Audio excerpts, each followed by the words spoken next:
Um garoto rico zombou de sua professora negra na frente de toda a classe, mas o que ela fez em seguida ninguém, nem mesmo ele, previu.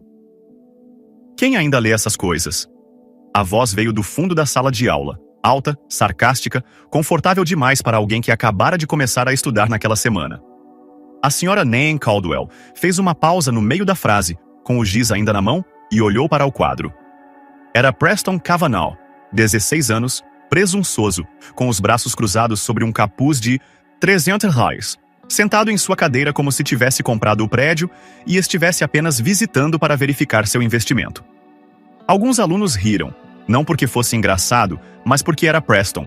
E Preston era novo, rico, branco e claramente acostumado com as pessoas rindo quando ele abria a boca.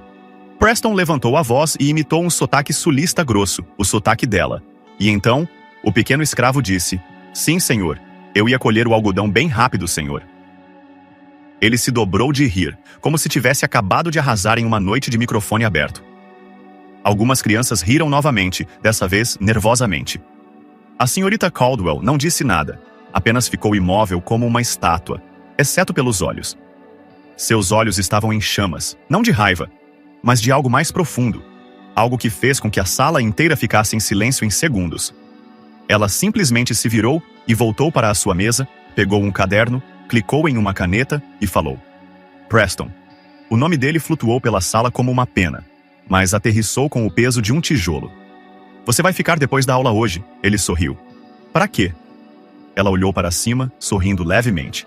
"Para começar sua tarefa." A classe olhou em volta confusa.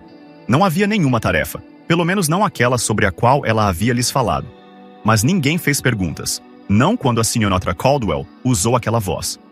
Era o tipo de voz que não implorava por atenção.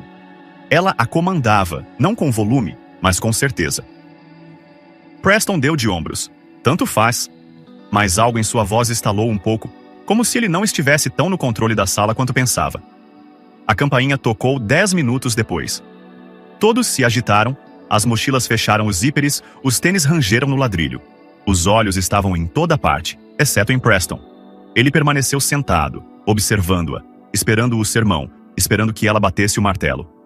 Em vez disso, ela abriu a gaveta de cima e retirou uma pasta simples, sem marcações, sem etiqueta, apenas papel velho, macio pelo tempo e pelo uso. Ela a deslizou pela mesa para ele. "Você vai abri-la quando chegar em casa, não antes, e voltará amanhã com sua resposta." Ele estreitou os olhos. "Resposta para o quê?" Ela não piscou. "Para saber se você quer continuar fingindo ou se está pronta para aprender algo real." Ele soltou uma risada curta. "Senhora, eu estive em 3 escolas diferentes no último ano. Você acha que eu não vi nada real?" "Você viu dinheiro," disse ela, com a voz ainda suave. "Não a verdade." A pasta ficou ali entre eles como um fio elétrico.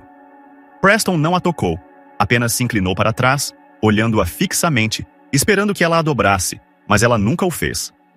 E pela primeira vez em muito tempo, Preston Cavanaugh não teve uma resposta.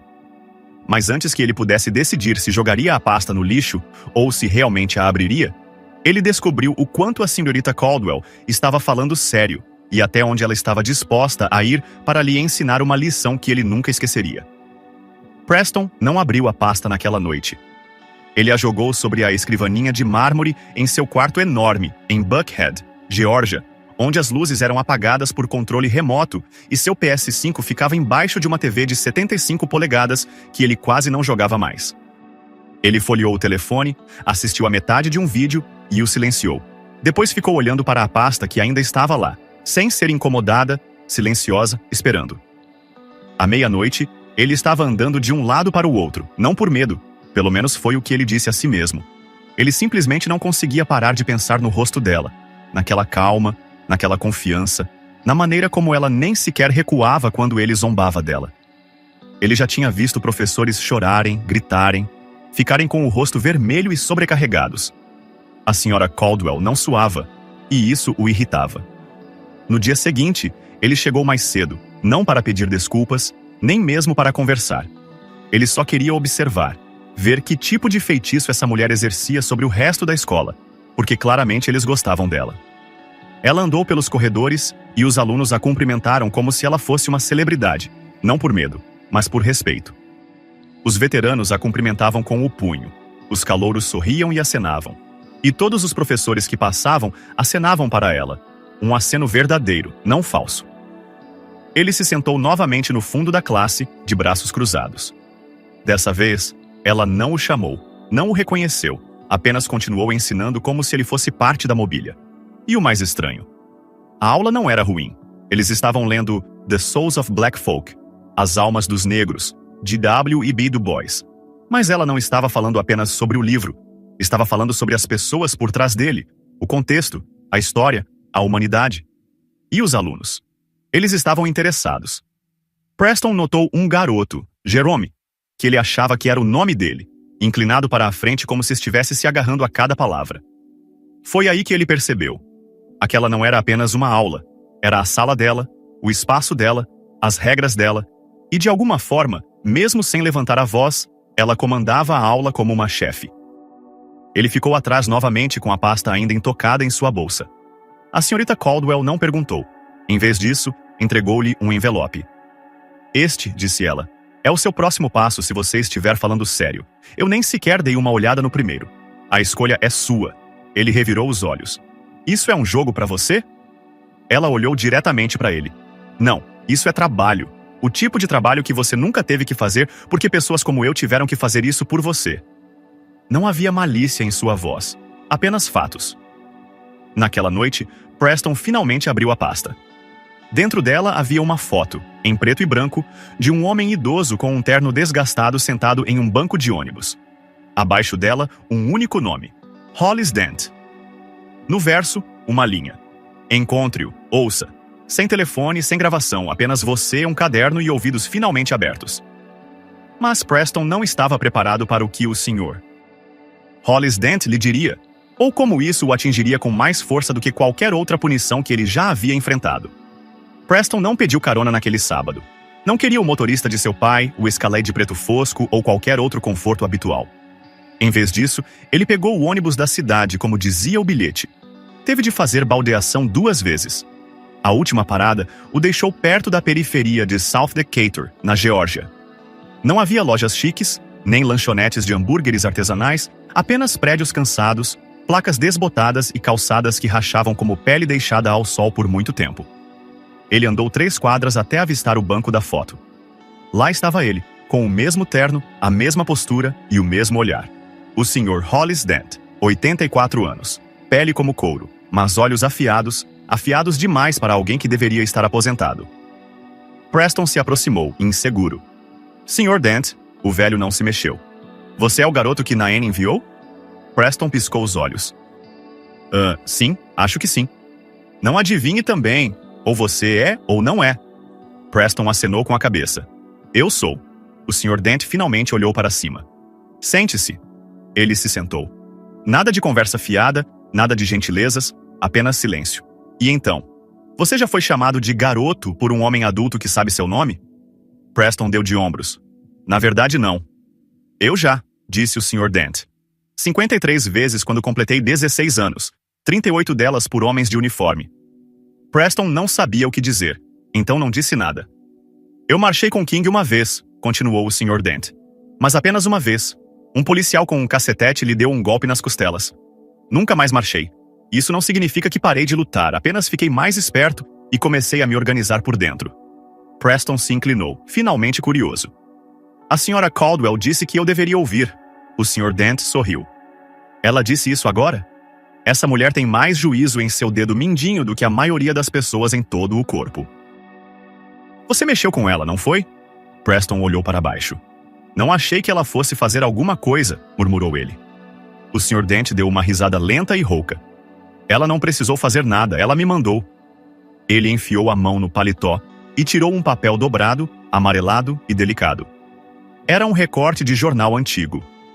Adolescente local vence debate estadual e exige que o currículo inclua autores negros. A foto estava desfocada, mas não havia como confundi-la. Naen, de 17 anos, com óculos de lentes grossas e um olhar sério. Ela está lutando por isso há mais tempo do que você está vivo, rapaz. Preston passou os dedos sobre o papel. Ela é diferente, disse ele. Não, o Sr. Dent o corrigiu. Você só está acostumado com professores que o deixam escapar das coisas. Eles ficaram sentados por quase 2 horas. O Sr. Dent contou-lhe que sua mãe foi demitida por se manifestar em uma reunião de pais e mestres, que andou 8 quilômetros até a escola dos negros porque o ônibus não parou para eles, que ouviu o som de correntes de metal nas celas da cadeia, onde ele e mais 50 pessoas foram jogados por estarem sentados em um balcão de almoço. História, disse o Sr. Dent, não é algo que você memoriza para uma prova, é algo que você carrega nas costas, no sangue, quer queira ou não. Quando Preston saiu, a pasta parecia mais pesada em suas mãos. Na segunda-feira seguinte, ele chegou cedo à sala de aula. A senhorita Caldwell já estava fazendo anotações no quadro. Preston colocou o recorte dobrado para o Sr. Dent em sua mesa com cuidado, como se fosse algo sagrado. Ela se virou. Ele não disse nada. Ela também não disse nada, apenas um pequeno aceno de cabeça, não para aprovação, mas para reconhecimento. Ele se sentou em seu lugar. Quando o sino tocou, ela começou a aula como se nada tivesse acontecido, sem mencionar a visita, sem dar um tapinha nas costas. Mas em sua mesa havia um novo envelope, menor dessa vez, com apenas um local escrito na frente: Birmingham, Alabama, Instituto de Direitos Civis, sábado, 10h30. Mas essa não seria uma conversa em um banco. O que Preston estava prestes a encontrar em seguida o abalaria de uma forma para a qual ele não poderia se preparar e derrubaria as barreiras que ele nem sabia que havia construído. Preston mal falou durante toda a viagem de 3 horas até Birmingham. Seu pai havia oferecido o jato particular e até mesmo o Bentley. Preston disse não. Ele pegou o Greyhound. Ele queria silêncio, queria distância e talvez, no fundo, não queria ser visto. Ele chegou pouco depois das 10h. O sol já estava forte contra os degraus de pedra do Birmingham Civil Rights Institute. Um segurança lhe indicou uma entrada lateral. Alguém claramente o estava esperando. Lá dentro, o ambiente era frio, silencioso e pesado. Cada corredor sussurrava histórias. Cada foto na parede parecia estar olhando para ele. Ele encontrou a Sra. Caldwell perto da entrada da exposição principal. Ela estava vestida com simplicidade. Jeans, uma camiseta azul simples e uma bolsa transversal. Sem prancheta, sem caderno, apenas ela. Você está aqui, disse ela. Preston acenou com a cabeça. Estou. Isso não é uma turnê, não é uma viagem escolar. Você não recebe crédito extra, nem notas. Eu entendi. Ela o olhou uma vez e depois começou a andar. Preston o seguiu. Eles passaram pela porta original da cadeia da cidade de Birmingham, aquela que prendeu Martin Luther King Jr. quando ele escreveu sua Carta de uma Cadeia de Birmingham. O ar parecia denso. Eles pararam em frente a uma caixa de vidro com um sapato de igreja queimado. Um único sapato. A Sra. Caldwell não disse uma palavra. Preston leu a placa abaixo dele. Pertenceu a Ed May Collins, uma das 4 meninas mortas no atentado à bomba na Igreja Batista da Rua 16, em 15 de setembro de 1963. Ele ficou olhando para ela. Não porque fosse chocante, mas porque era pequena, do tamanho de uma criança. Apenas um sapato rasgado na sola, coberto de fuligem. Não parecia ser algo que deveria guardar mágoa, mas era. Quantos anos ela tinha? Preston perguntou baixinho. 14. Ele desviou o olhar. Eles seguiram em frente. Mais exposições, mais nomes. Emmett Till, Viola Lewis, Medgar Evers, Bayard Rustin. Cada nome vinha acompanhado de uma foto, uma voz, um corpo, uma história. Era disso que você estava brincando, disse a senhorita Caldwell, sem ser ríspida, nem zangada, apenas honesta. Preston sentiu isso em sua garganta. Eu não sabia, ele murmurou. Não, você não queria saber. Eles entraram na galeria do movimento, com paredes cheias de imagens de mangueiras de incêndio batendo em multidões, cães policiais atacando, manifestantes de bruços no chão, sangue na calçada. Em seguida, um vídeo. Uma mulher negra mais velha falando para a câmera. Preston assistiu. Ela falou sobre a tentativa de matricular o filho em uma escola só para brancos em 1961, sobre passar por multidões que zombavam dela, sobre segurar a mão do filho enquanto as pessoas cuspiam nele. Preston voltou-se para a senhorita Caldwell. Era você? Ela assentiu com a cabeça. Por que não contou para a turma? Porque eles não precisam saber do meu trauma para entender a verdade, mas você precisava saber. Eles ficaram em silêncio e, pela primeira vez desde que foi transferido, Preston não estava atuando. Ele não estava sarcástico, não estava distante, estava ouvindo. Ela lhe entregou um pequeno caderno, em branco e com linhas. O que é isso? Comece a escrever qualquer coisa, tudo. Reações, perguntas, mentiras que você contou a si mesmo, coisas que nunca questionou até agora. Ele segurou o caderno como se ele pudesse se quebrar. Eu nunca fiz isso antes, disse ele. É por isso que você precisa fazer. Depois disso, eles se sentaram juntos no pátio sem conversar. Ela tomou um gole de chá de uma garrafa térmica. Ele abriu o caderno e ficou olhando para a página. Por fim, escreveu. Eu costumava achar que a história era chata porque não era sobre mim. Depois escreveu. Mas talvez fosse, talvez sempre tenha sido. Eu só não queria ver como. Ele não mostrou a ela, ainda não. Na viagem de ônibus para casa, Preston olhou pela janela. Não para o telefone, não para o seu reflexo, mas para o mundo, diferente agora. O grafite em uma ponte que passava, um mural de John Lewis em uma parede de tijolos, uma placa de rua com o nome de alguém que ele nunca havia notado. Ele abriu o caderno novamente e escreveu mais 3 páginas antes mesmo de o ônibus sair do Alabama. Naquela segunda-feira, ele chegou à sala de aula 5 minutos mais cedo. Perguntou se poderia ler algo em voz alta. A sala ficou quieta. Até a senhorita Caldwell inclinou a cabeça. Preston se levantou, pegou seu caderno e leu. Eu costumava pensar que era melhor do que as pessoas que viviam as histórias em nossos livros porque eu tinha dinheiro, porque eu tinha opções. Mas agora vejo que eles não precisavam de dinheiro. Eles eram a lição. E eu era orgulhoso demais para aprendê-la. Ninguém disse uma palavra, não porque não se importassem, mas porque, pela primeira vez, ele se importava. Mas Preston ainda não havia terminado.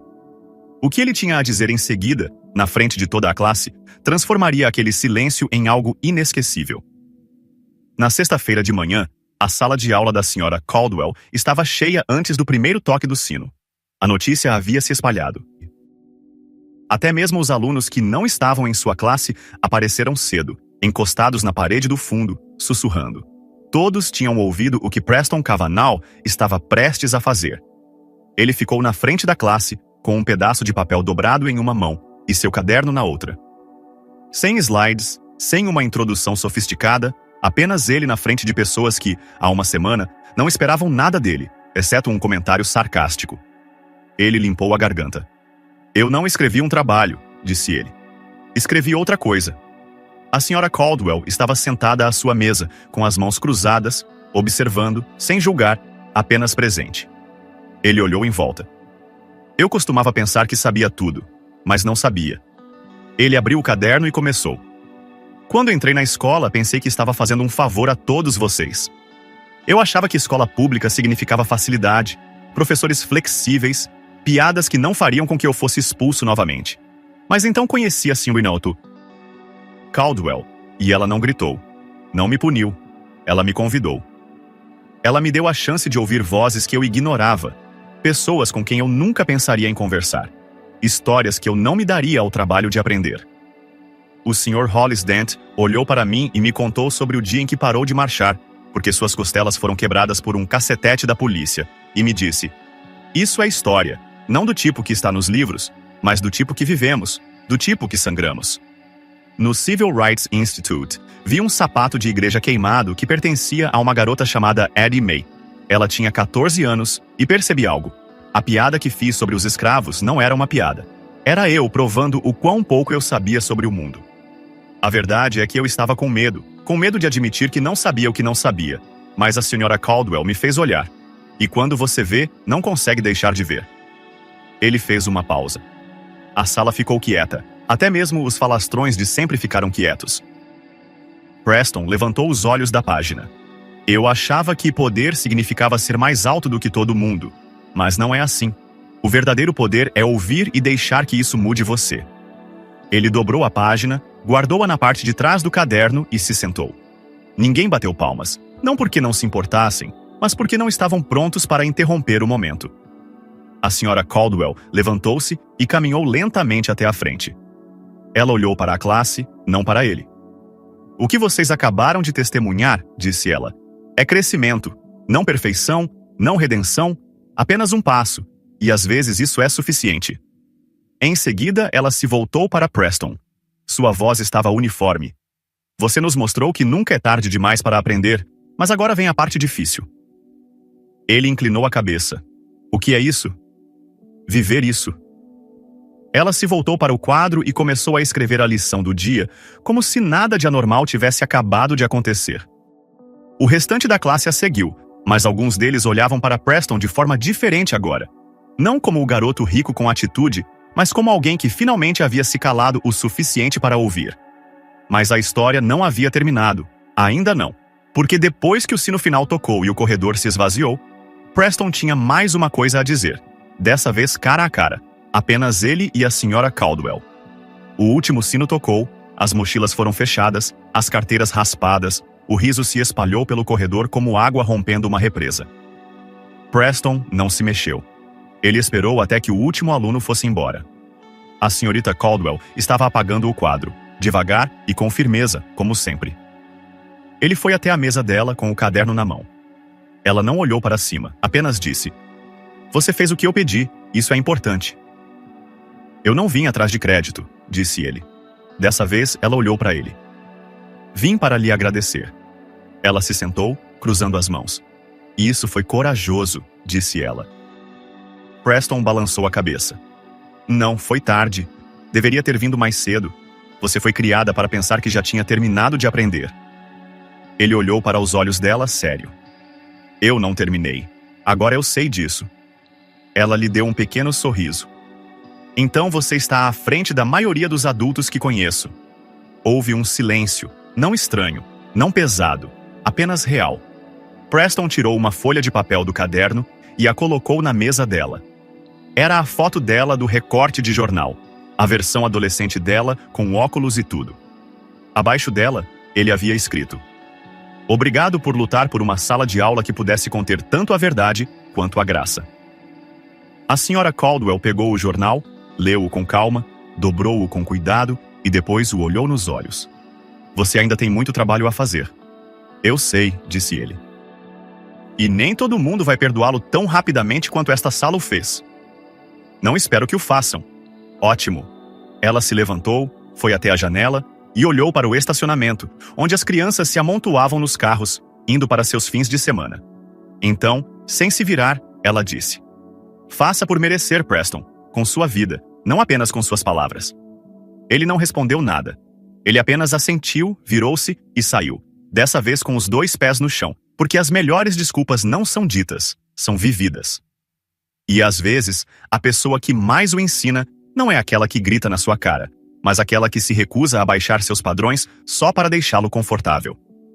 Se essa história o fez parar por um segundo sequer, pergunte-se o seguinte: quem em sua vida tentou lhe ensinar algo que você não estava pronto para ouvir? Talvez seja a hora de você ouvir. E se você estiver em posição de ensinar, faça-o com a força da Sra. Caldwell. Paciente, firme e inesquecível.